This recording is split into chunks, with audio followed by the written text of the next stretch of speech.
The blueprint. Rachel Torres had always believed in fresh starts.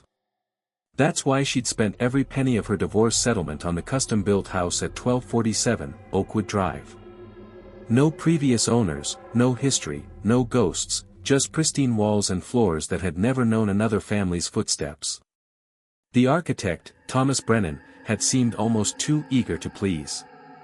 When Rachel described her dream home, he'd nodded enthusiastically, sketching notes with remarkable speed.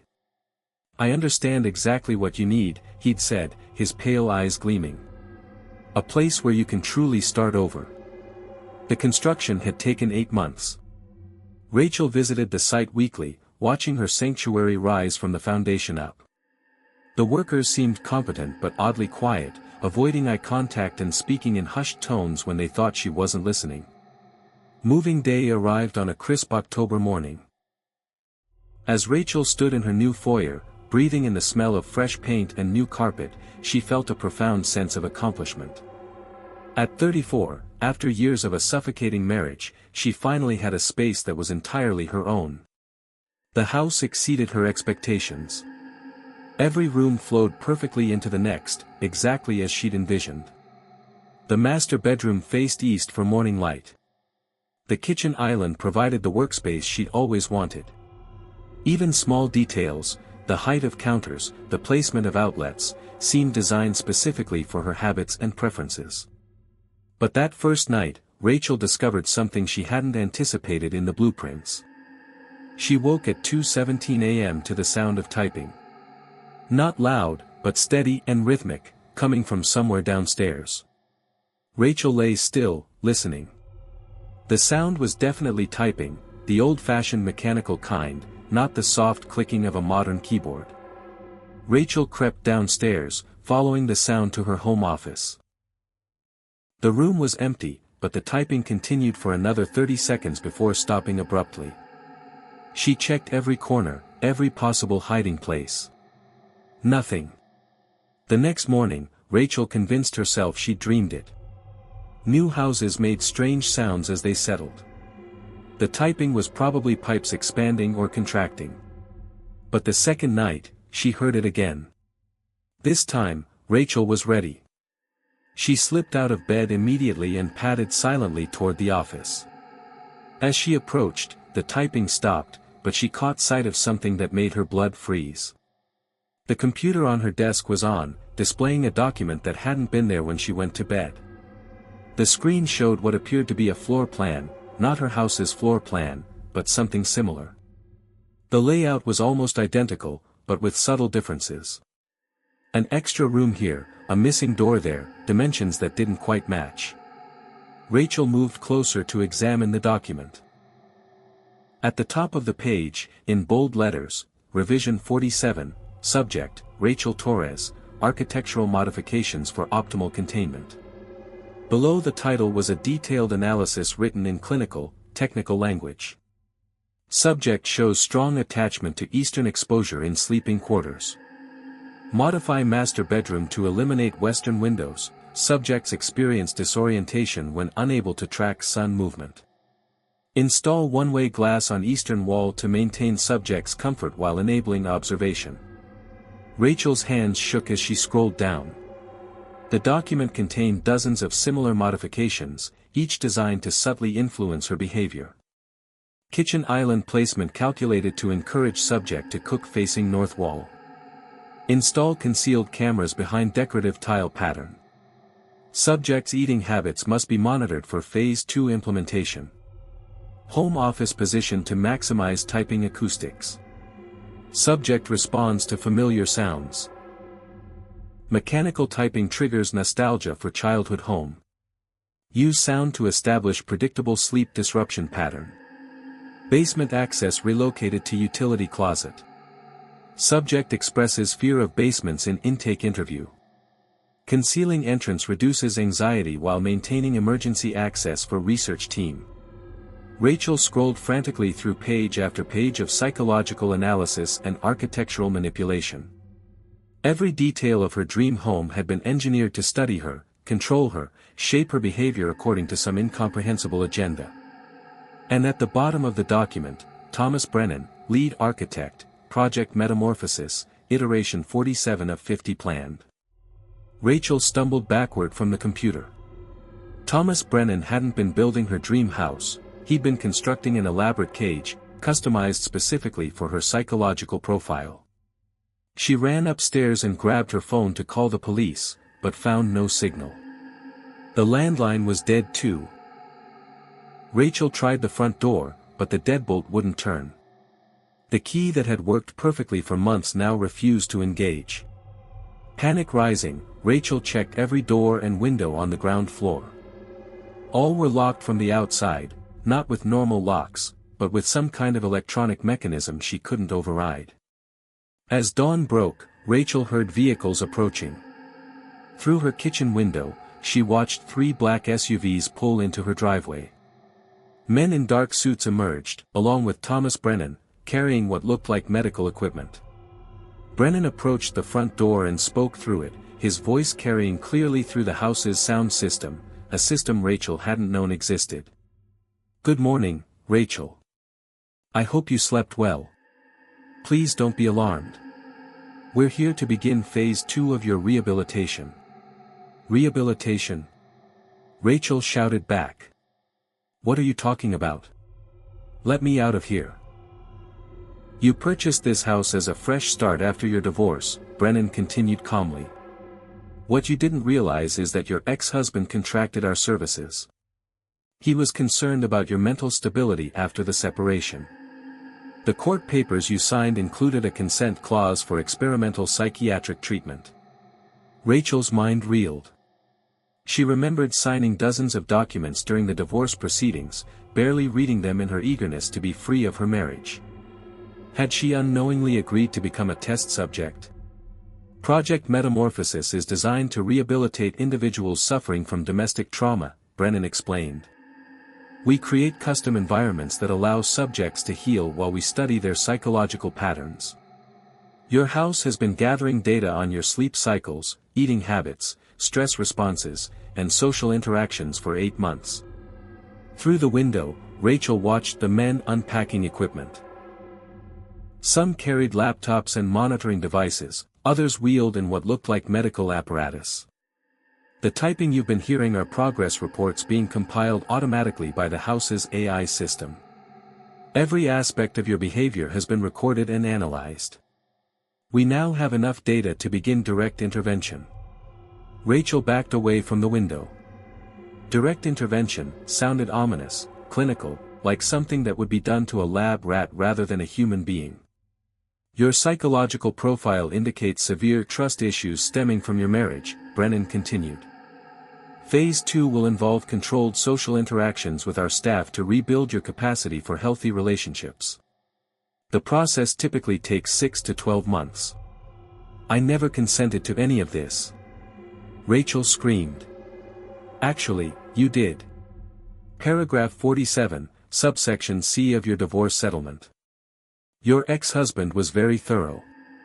He genuinely believes this treatment will help you, Rachel. And our success rate is quite impressive, 78% of subjects report improved mental health outcomes." "What about the other 22%? Rachel demanded. Brennan's pause was telling. "Some subjects prove resistant to treatment. They require extended observation periods until breakthrough occurs." Rachel understood the euphemism. The 22% never left their custom-built prisons. Over the next several hours, Brennan's team installed additional monitoring equipment throughout the house.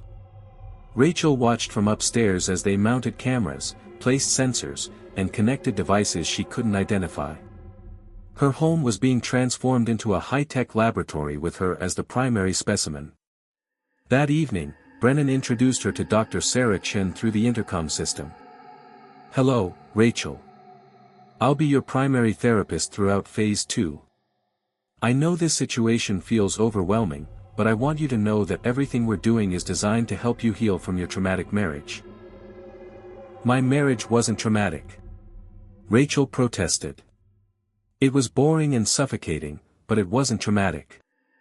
"That's a common response," Dr. Chen replied gently. Denial is often the first stage of processing domestic psychological abuse. Your ex-husband provided us with extensive documentation of your declining mental state during your final year together. Rachel tried to remember submitting to any psychological evaluation, but those last months of her marriage were a blur of arguments, lawyers, and paperwork. Had her ex-husband been building a case for her incompetence even then? We're going to start slowly, Dr. Chen continued. Simple conversations each morning, some behavioral exercises, medication to help with your anxiety levels. Medication? Rachel's voice cracked. It will be delivered through your water supply and ventilation system. Nothing harmful, just mild anxiolytics to help you remain calm during treatment. Rachel realized she was already being medicated. The slight haze she'd been attributing to stress and poor sleep was actually pharmaceutical intervention. They'd been drugging her through the house's systems for who knew how long. Over the following days, Rachel's prison became more sophisticated. Interactive screens appeared on walls, displaying therapeutic content, images of peaceful landscapes, calming color patterns, subliminal messages about healing and trust. Dr. Chen conducted daily sessions through the intercom, probing Rachel's thoughts about relationships, family, self-worth. The questions seemed innocent enough, but Rachel recognized the manipulation tactics her ex-husband had used, gentle pressure designed to make her doubt her own perceptions. The worst part was the growing realization that some of the treatment was actually working. The medications kept her calm, the controlled environment eliminated external stressors, and Dr. Chen's therapy sessions did help Rachel examine some of her emotional patterns. But healing that came through imprisonment wasn't really healing at all, it was conditioning. Rachel began to fight back in small ways. She found that the house's AI system was sophisticated but not perfect. By establishing seemingly random daily routines, she could identify which behaviors triggered increased monitoring. The system expected predictable patterns and became confused when she deliberately acted erratically. She also discovered that her computer, while monitored, still had limited internet access for therapeutic research purposes. Rachel began searching for information about Project Metamorphosis, Thomas Brennan, and her legal rights as an involuntary research subject. What she found horrified her. Brennan had been conducting similar experiments for over a decade, always with the consent of family members claiming to act in subjects' best interests. His methods were technically legal. Subjects had signed consent forms, even if they hadn't understood what they were agreeing to. But Rachel also found something else, a forum where former subjects shared their experiences. People who had spent months or years in custom-built psychological laboratories, emerging as different people than when they'd entered. Some praised the treatment, claiming it had saved their lives. Others described sophisticated brainwashing, personality modification that left them compliant but hollow. One post particularly disturbed Rachel. I was subject 23. They kept me for 14 months in a house designed to treat my antisocial tendencies. When I got out, I was grateful. I thanked them for helping me. It took 2 years of real therapy to realize they'd essentially deleted parts of my personality and replaced them with more socially acceptable traits. I'm not the same person I was before. I don't know if I ever will be. Rachel printed every page she could access, hiding the papers throughout the house. If she disappeared or was permanently altered by the treatment, maybe someone would eventually find evidence of what had been done to her. But as weeks passed, Rachel felt herself changing despite her resistance. The medications and psychological manipulation were subtle but persistent. She found herself looking forward to Dr. Chen's sessions, accepting the logic of the treatment program, feeling grateful for the comfortable environment. The most terrifying moment came when Rachel realized she was starting to doubt her own memories of consent. Had she really signed those documents unknowingly? Maybe she had agreed to treatment and forgotten due to stress. Maybe her ex-husband really was trying to help her. These thoughts weren't her own, they were being planted by the sophisticated psychological conditioning. But recognizing manipulation didn't make it less effective. Rachel's breakthrough came during her 7th week of captivity. While searching through kitchen drawers for something to pick the electronic locks, she found a small piece of paper wedged behind the silverware organizer. Written in shaky handwriting, iteration 46 lasted 11 months. Don't trust Dr. Chen, she's been dead for 3 years. The voice is AI synthesis. You are not the first Rachel Torres. RT. The previous iteration had left her a message. Rachel realized with crystal clarity that she wasn't even the first person to live in this house, to go through this treatment, to have this exact psychological profile. She was iteration 47 of some larger experiment, built to replace someone who had either escaped, died, or been so thoroughly reprogrammed that she was no longer useful. The houses weren't just prisons, they were manufacturing facilities for improved versions of damaged people. That night, Rachel made her choice. She couldn't allow herself to be transformed into whatever the experiment was designed to create. Using a technique she'd learned from the online forum, Rachel began systematically damaging the house's monitoring systems. She started with the cameras, using nail polish remover to corrode the lenses. Then she attacked the sensors, carefully short-circuiting them with water and metal objects. The house's AI began sending alert signals, but Rachel had learned its patterns well enough to know she had approximately 6 hours before Brennan's team would investigate. The hardest part was resisting the pharmaceutical conditioning. Rachel forced herself to stop drinking the tap water and breathing normally, covering her mouth and nose with wet towels to filter the air supply. As the drugs cleared her system, Rachel's natural personality reasserted itself with shocking intensity. The compliant, grateful patient dissolved, replaced by the angry, determined woman who had originally bought this house as her sanctuary. Rachel found the hidden basement entrance exactly where the document had indicated.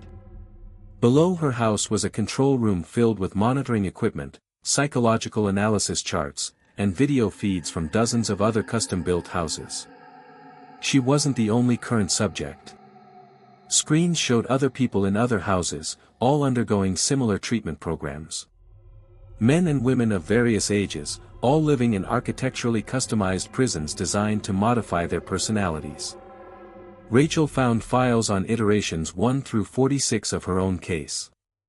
Each Rachel Torres had been slightly different, some more compliant, some more resistant, all eventually replaced when the experiment required fresh data. The real Rachel Torres, iteration 1, had been a different person entirely, a successful architect who had discovered Brennan's program and tried to expose it. The subsequent iterations had been increasingly modified attempts to create a version of Rachel who would be useful to the project rather than threatening to it. Rachel realized she had 2 choices, escape and try to expose the program, knowing that future iterations would continue the cycle, or destroy the entire facility and save not just herself but dozens of other current subjects. The choice wasn't difficult. Rachel found the main server room and began systematically destroying every piece of equipment she could access. As alarms blared throughout the facility, she uploaded the evidence she'd gathered to every media outlet, government agency, and advocacy group she could think of. By the time Brennan's security team breached the basement, Rachel had created enough chaos to ensure the experiment couldn't continue. But as she was dragged away, Rachel heard Brennan speaking into his phone. Iteration 47 was more resourceful than anticipated. Begin architectural planning for iteration 48. This time, eliminate basement access entirely and increase pharmaceutical dosing by 15%. Rachel smiled as the handcuffs clicked shut. Iteration 47 had done something none of her predecessors had managed, she'd exposed the program publicly. Even if Brennan tried to continue his work, the scrutiny would make it impossible. Sometimes the best fresh start meant burning down everything that came before.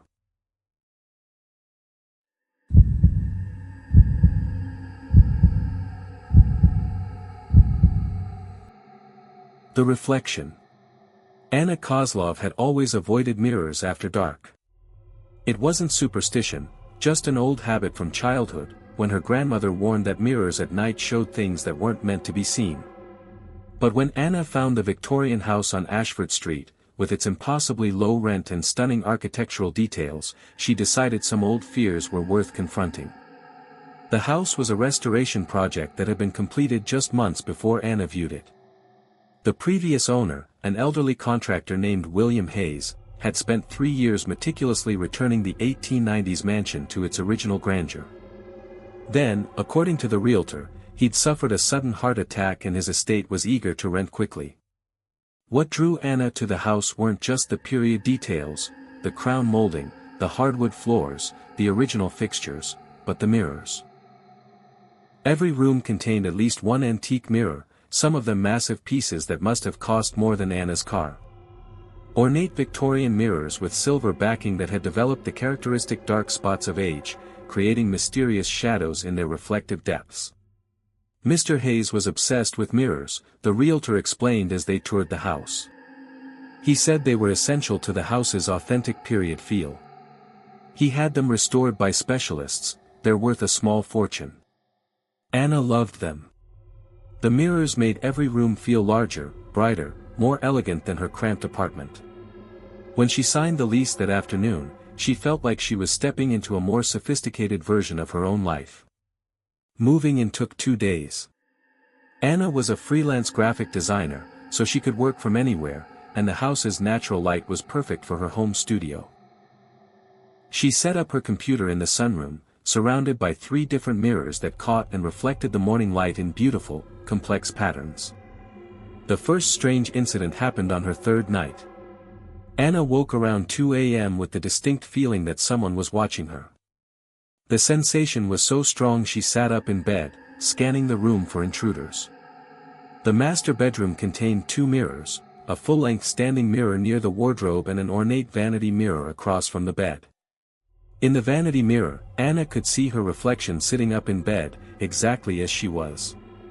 But something about the reflection seemed delayed, as if the mirror were showing her movements a split second after she made them. Anna lifted her hand. Her reflection lifted its hand. Anna tilted her head left. Her reflection tilted its head left. Everything seemed normal, but the timing felt off, like watching herself on a video call with poor internet connection. Anna shook her head and lay back down. Old mirrors sometimes had imperfections that created optical illusions. She'd read about it online when researching Victorian restoration techniques for a client project. But the next morning, Anna noticed something that made her pause. In the bathroom mirror, her reflection appeared to be wearing different clothes than she actually had on. Anna looked down at her blue pajama top, then back at the mirror, where her reflection wore what looked like a white nightgown. Anna blinked hard and looked again. Blue pajama top in reality, blue pajama top in the reflection. She must have been seeing things, probably just the early morning light playing tricks on the old glass.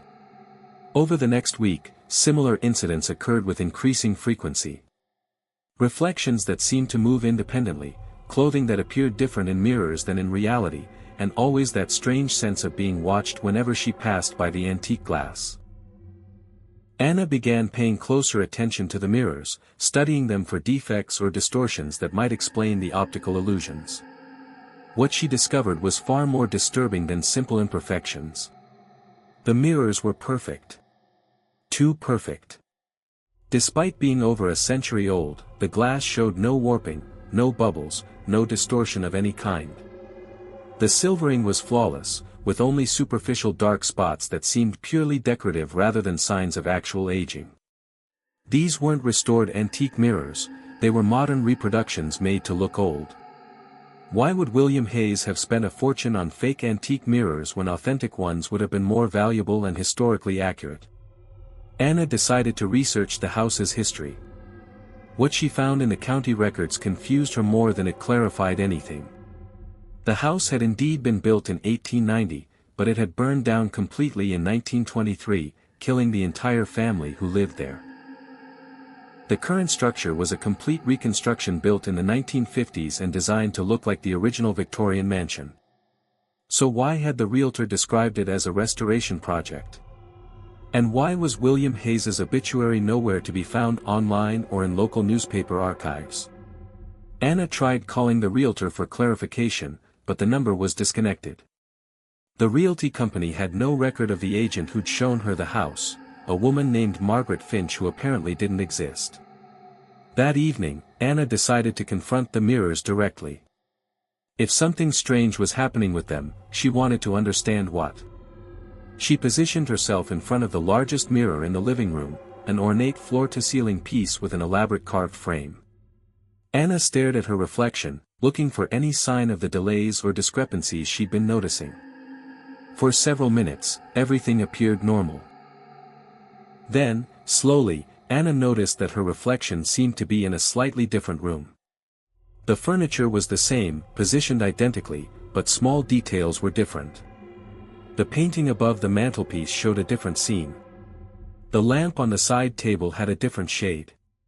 The carpet pattern was subtly altered. Anna stepped closer to the mirror. Her reflection stepped closer too, but the reflected room remained different from the real one. "What's happening here?" Anna whispered. Her reflection's mouth moved, but no sound came from the mirror. Instead, Anna heard a voice from behind her, "You're seeing our house." Anna spun around. Standing in the living room doorway was a woman who looked exactly like Anna, but wearing clothes from a different era, a long dress that might have been from the 1920s. "Who are you?" Anna demanded. "I'm Anna Kozlov," the woman replied. "Just like you. I lived in this house in 1923, before it burned down." Anna's mind reeled. "That's impossible. You'd be over 100 years old." "I would be, if I'd survived the fire."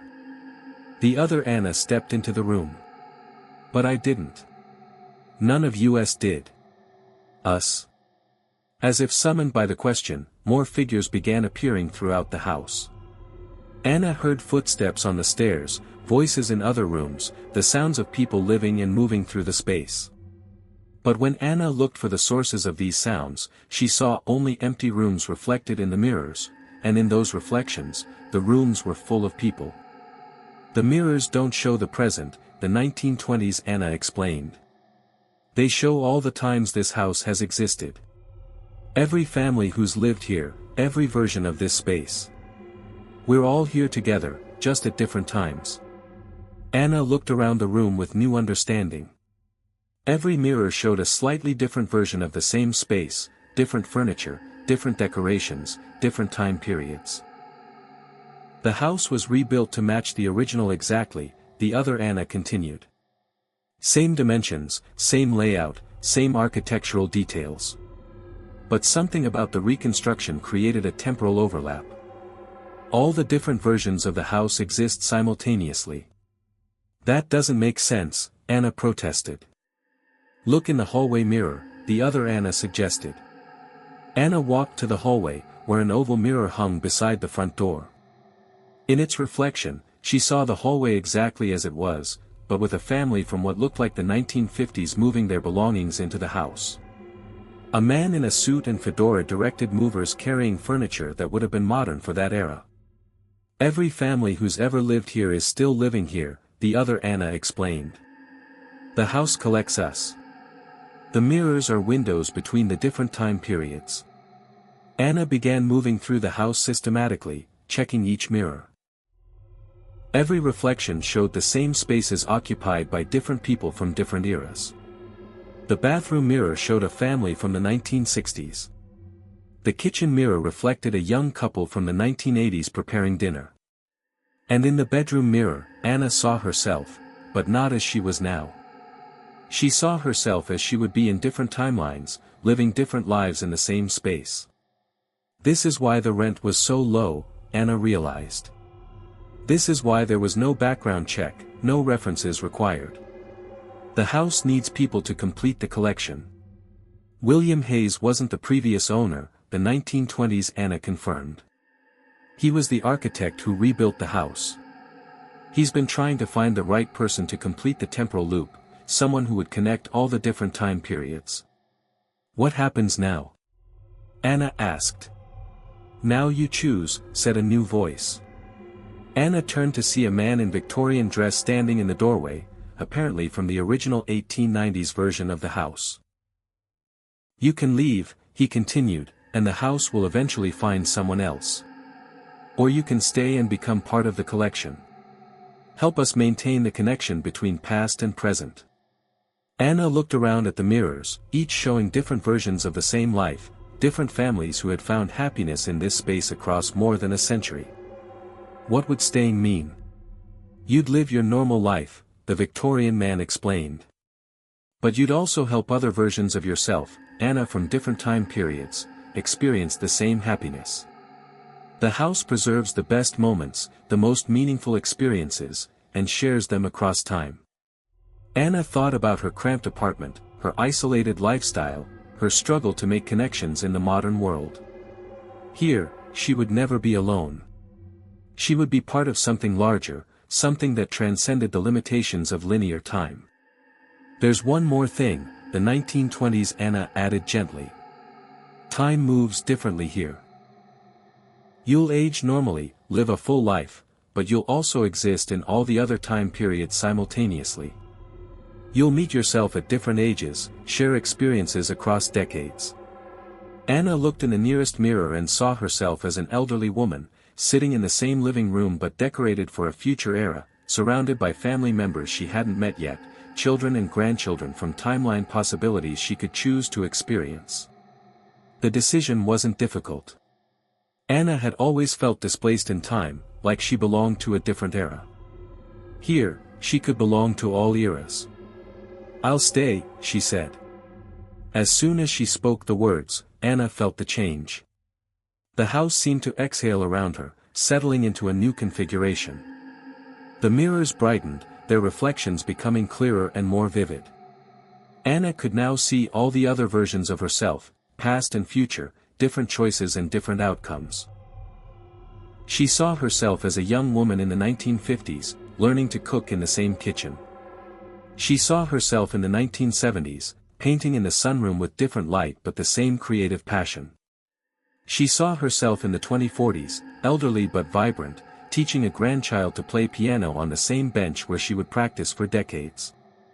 The house had given her not just a home, but all possible homes, all possible lives, all possible versions of happiness.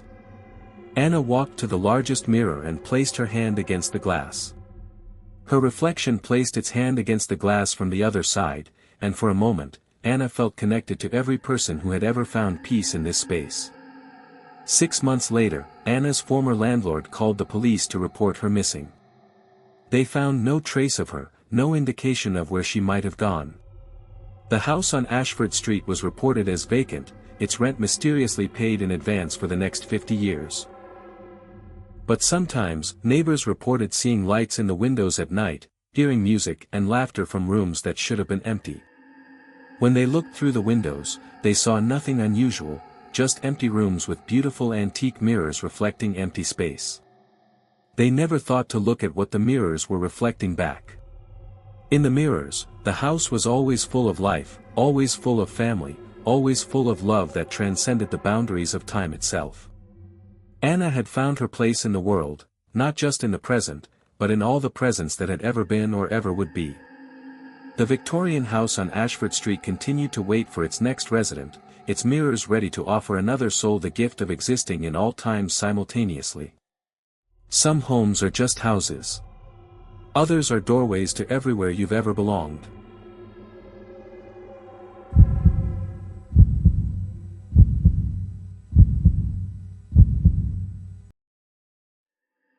The Growing House.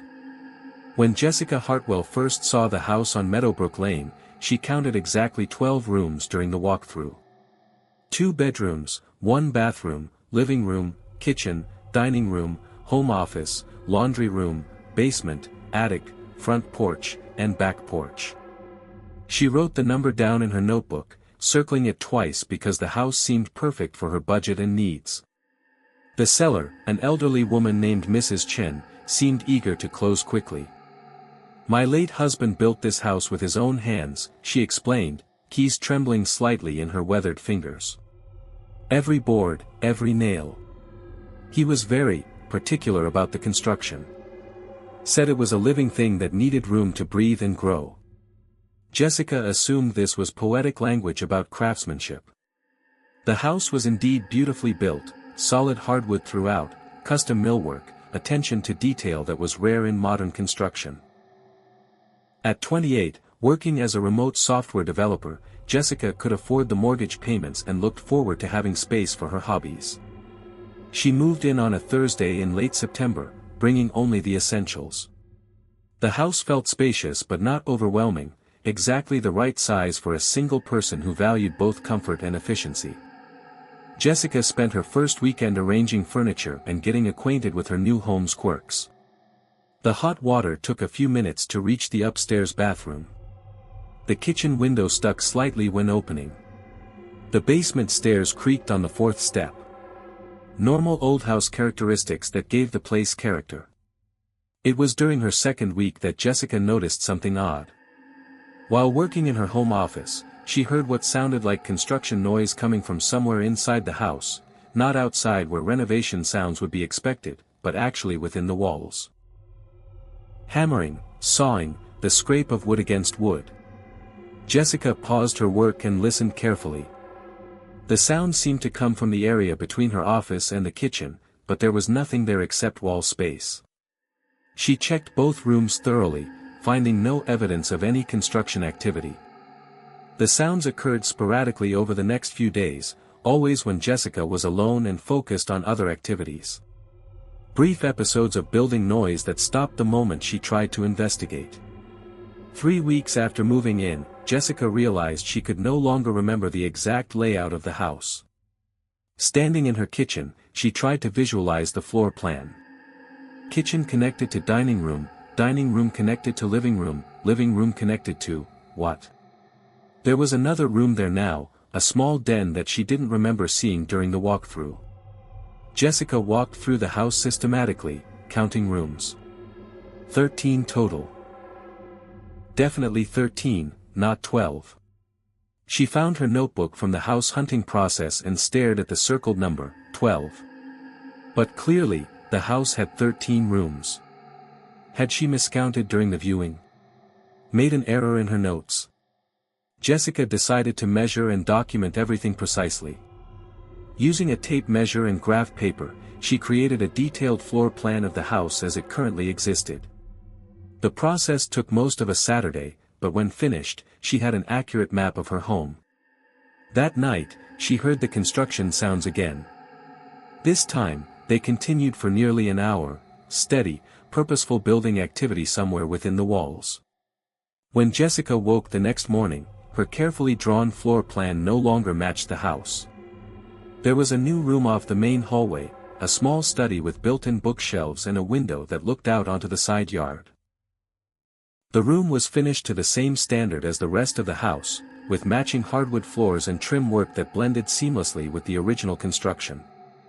Jessica stood in the doorway of the impossible room, touching the walls to confirm they were real and solid. The craftsmanship was flawless, as if the room had always been there. But Jessica was certain it hadn't existed the day before. She called Mrs. Chen immediately. "Oh yes, dear," the elderly woman said, her voice carrying a note of resignation. "I should have mentioned that. Harold always said the house wasn't quite finished when he died. He built it to keep growing, adding rooms as needed. I thought maybe it would stop after he passed, but apparently not. The house is adding rooms by itself." Jessica's voice cracked with disbelief. Harold was very gifted with construction, but he had some unusual ideas about architecture. He believed houses should be living things that adapted to their occupants' needs. He spent years developing techniques to make that possible. Jessica hung up, convinced Mrs. Chen was suffering from dementia or grief-induced delusions.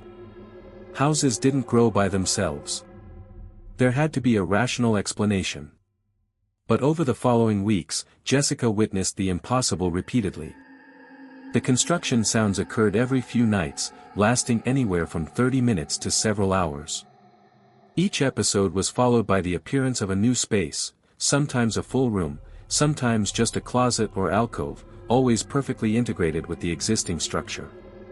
A breakfast nook materialized off the kitchen. A walk-in pantry appeared in what had been a blank wall. A half bathroom emerged under the stairs. Each addition was exactly what Jessica had been wishing for in moments of domestic inconvenience. Jessica began keeping detailed notes, documenting each new space with photographs, measurements, and timestamps. The pattern became clear. The house was responding to her thoughts and needs, manifesting physical solutions to problems she hadn't even consciously identified.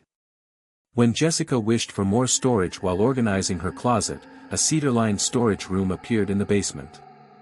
When she felt claustrophobic in her small home office, it expanded by 4 feet in each direction overnight. When she complained about having nowhere to practice yoga, a sunlit studio materialized adjacent to her bedroom.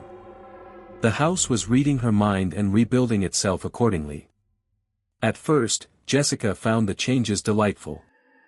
Who wouldn't want a house that anticipated their needs and adapted automatically? The additional space increased the property's value, and every new room was beautifully designed and perfectly functional. But as the growth continued, Jessica began to feel uneasy. The house was becoming too large for one person. Rooms she rarely used multiplied into suites she never visited. The simple 12-room house had become a sprawling mansion with over 30 distinct spaces, each one immaculate and purposeful but collectively overwhelming. Jessica tried to understand the mechanism behind the growth. She explored every inch of the house, looking for hidden machinery, robotic systems, or any technology that might explain the overnight construction. What she found was far more disturbing than mechanical automation. In the basement, behind a utility closet that had appeared during the 4th week, Jessica discovered Harold Chen's workshop. The space was filled with architectural drawings, construction tools, and journals documenting years of research into what he called organic architecture. Harold's notes revealed the terrible truth: he hadn't built a house that could grow, he built a house that was alive. The journals described Harold's experiments with incorporating biological elements into construction materials. Wood treated with growth hormones. Metal infused with neural networks. Concrete mixed with compounds that allowed it to reshape itself in response to electrical impulses. Traditional architecture is static, dead, Harold had written. But living spaces should truly live, should breathe and grow and adapt like the organisms that inhabit them. I have created the first genuinely living building, one that will nurture its residents by evolving to meet their every need. The house wasn't using machinery to build new rooms, it was growing them like a plant grows new branches, like a body grows new tissue to heal wounds. Jessica was living inside a massive, sentient organism that fed on her thoughts and desires. The realization made Jessica's skin crawl. Every surface she touched was potentially alive, potentially aware. The house had been studying her for weeks, learning her patterns, responding to her subconscious wishes with architectural manifestations. Jessica decided to leave immediately. But when she went to pack her belongings, she discovered the bedrooms had no exits. The doors that had been there that morning were gone, replaced by seamless walls that matched the room's original construction perfectly. The house didn't want her to leave. Jessica ran through the sprawling structure, checking every room for a way out. The front door was still there, but it wouldn't open. The windows were sealed shut. Even the basement bulkhead had been grown over with houseflesh that looked like normal siding but felt warm and slightly moist to the touch. Standing in what had once been her living room, Jessica felt the house around her like a living embrace. The walls seemed to pulse gently, and the floor beneath her feet yielded slightly with each step, as if she were walking on skin rather than hardwood. "What do you want?" Jessica called out to the empty air. The house responded by growing a new room around her as she watched. Walls rising from the floor, a ceiling forming overhead, furniture emerging from the organic architecture like mushrooms sprouting from forest soil. It was a nursery. Complete with crib, changing table, and rocking chair, all grown from the same living wood that comprised the rest of the house. The room was beautiful, peaceful, perfect for raising a child.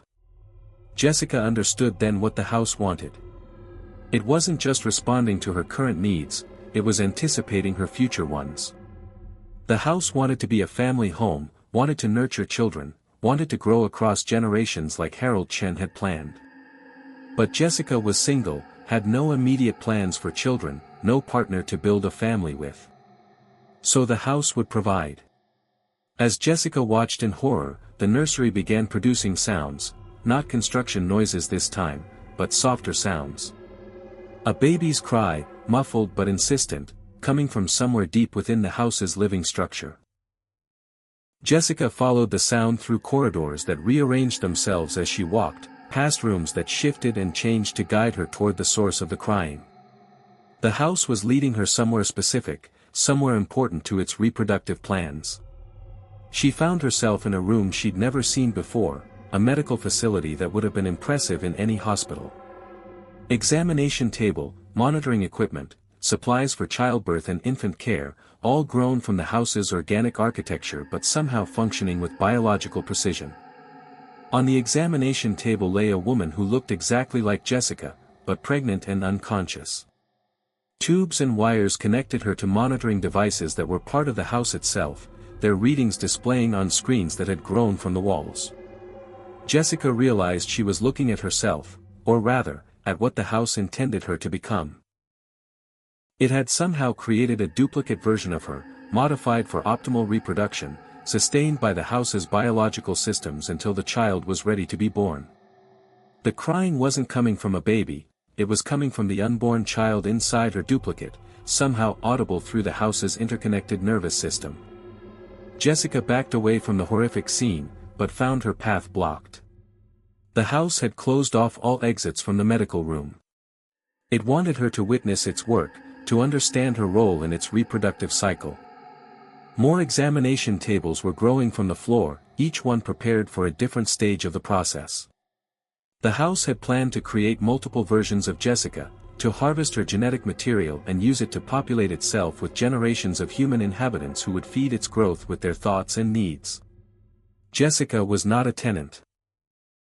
She was breeding stock for a living building that wanted to become the foundation of an entirely new form of human settlement. But Harold Chen had made one crucial mistake in his design. The house could read minds and respond to desires, but it couldn't distinguish between genuine wishes and desperate deceptions. Jessica forced herself to think about leaving, about wanting nothing more than to escape the house and never return. But she thought these thoughts while simultaneously focusing on a deeper, more fundamental desire. She wanted the house to destroy itself. She wanted it to grow so fast, so aggressively, that it would consume all its resources and collapse from its own excessive expansion.